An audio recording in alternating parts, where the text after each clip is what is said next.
Hello friends, welcome to our YouTube channel. আজকে আমি noodles রান্না করব। কিভাবে রান্না করছি সেটাই আপনাদের সাথে শেয়ার করব। এই জন্য আমি নিয়েছি নুডলস আর সাথে নিয়েছি কিউব করে কেটে নেওয়া আলু। এই পাশে একটা পাত্রে আমি পানি গরম করতে দিয়েছি। পানিটা খুব ভালোভাবে গরম হয়ে গেলে এর মধ্যে দিয়ে দিচ্ছি কিউব করে কেটে রাখা আলুটাকে প্রথমে 2 মিনিট আমি খুব ভালোভাবে এটাকে সিদ্ধ করে নিব। আলুটা যখন 2 মিনিট ভালোভাবে সিদ্ধ হয়ে যাবে এই পর্যায়ে দিয়ে দিচ্ছি নুডলসটাকে আমি 4 মিনিটের মতো সিদ্ধ করে নিব। এই নুডলসগুলো কিন্তু 4 থেকে 5 মিনিটের মতো সিদ্ধ করে নিলে হয়ে যায়। এর চেয়ে বেশি সিদ্ধ করার কোনো প্রয়োজন নেই। বেশি সিদ্ধ করলে এটা অনেকটাই নরম হয়ে যাবে, খেতে একদমই ভালো লাগবে না। আমি ঠিক 4 মিনিটের মধ্যে এটাকে সিদ্ধ করে নিব, সাথে আলুটাও এর মধ্যে আরও ভালোভাবে কুক হয়ে যাবে। আমি 4 প্যাকেট পরিমাণে নুডলস নিয়েছি। এখন নুডলসগুলো খুব ভালোভাবে সিদ্ধ হয়ে গেছে। এখন এই ধরনের একটা ছাঁকনি নিয়ে নুডলসগুলোকে খুব ভালোভাবে ছেঁকে নিব। এদিকে আমি 2টো ডিম নিয়েছি। এর মধ্যে দিয়ে দিচ্ছি সামান্য পরিমাণে লবণ আর একটু পরিমাণে ব্ল্যাক পেপারটা দেওয়ার এটাই কারণ যে এটার ডিমের যে টেস্টটা এটা একটু বেড়ে যাবে। এখানে আমাদের রয়েছে সিদ্ধ করা নুডলস, সাথে পেঁয়াজ মরিচ, আর এই পাশে রয়েছে পেঁয়াজ কলি কেটে রাখা, আর এদিকে রয়েছে ডিম।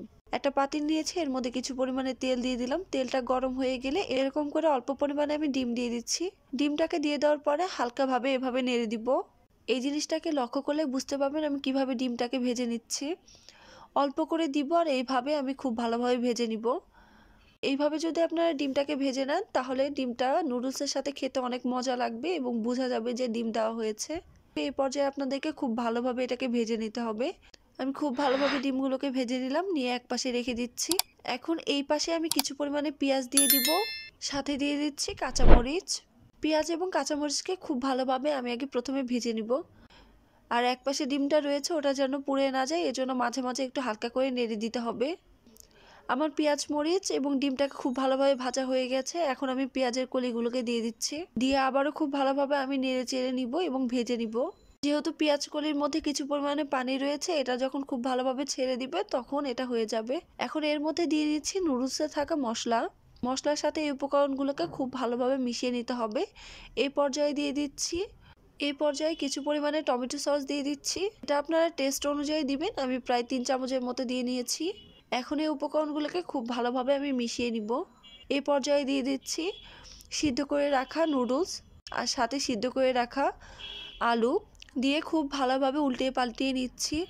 এই সময় কিন্তু খুব ভালোভাবে নুডলসের সাথে এই বাকি মশলাগুলোকে ভালোভাবে মিশিয়ে নিতে হবে। তারপরে আমার হুট করে মনে হলো বাসায় তো গাজর রয়েছে, তাই আমি এই পাশে একটু গাজরটাকে সিদ্ধ করে নিয়ে এরপরে দিয়ে দিলাম। এখন সব উপকরণগুলোকে খুব ভালোভাবে মিশিয়ে নিচ্ছি। এরপরে দিয়ে দিচ্ছি লবণ। যেহেতু এর মধ্যে নুডলসের মশলা দিয়ে দিয়েছি, এজন্য লবণটাকে স্বাদ মতো দিয়ে নিতে হবে, যাতে খুব একটা বেশি না হয়। বেশি হলে নুডলসটা খেতে ভালো লাগবে না। অনেক নুডলসের মশলাতে একটু বেশি পরিমাণে লবণ দেওয়া থাকে, এই কারণে আপনারা একটু লবণটাকে খুব ভালোভাবে টেস্ট করে নেবেন। দেখতেই পাচ্ছেন নুডলসটা কিন্তু একদমই ঝরঝরে রয়েছে, কোনো প্রকার নরম হয়ে যায়নি। আপনারা যদি এভাবে নুডলস রান্না করেন তাহলে খেতে অনেক মজা হবে, নুডলসটাও নরম হবে না। আর এই পর্যায়ে চুলার আঁচটা মিডিয়াম লো হিটে করে নিতে হবে, যাতে নুডলসগুলোকে খুব ভালোভাবে রান্না করা যায়। নুডলস নরম করতে না চাইলে অবশ্যই ঠান্ডা পানি দিয়ে খুব ভালোভাবে ধুয়ে নিতে হবে। তাছাড়া কিন্তু এটা কিন্তু ওখানে কুক হতে থাকবে। যখন আমরা ঠান্ডা পানি দিয়ে খুব ভালোভাবে ধুয়ে নিব তখন এই কুকিং প্রসেসটা বন্ধ হয়ে যাবে, তাহলে নুডলসটা ঝরঝরে হবে। এই তো আমার রান্নাটা শেষ হয়ে গেছে। নুডলসটা খেতে কিন্তু অনেক মজা হয়েছিল। আমরা সবাই অনেক মজা করে নুডলসটা খেয়েছি। আপনারা অবশ্যই বাসায় ট্রাই করবেন।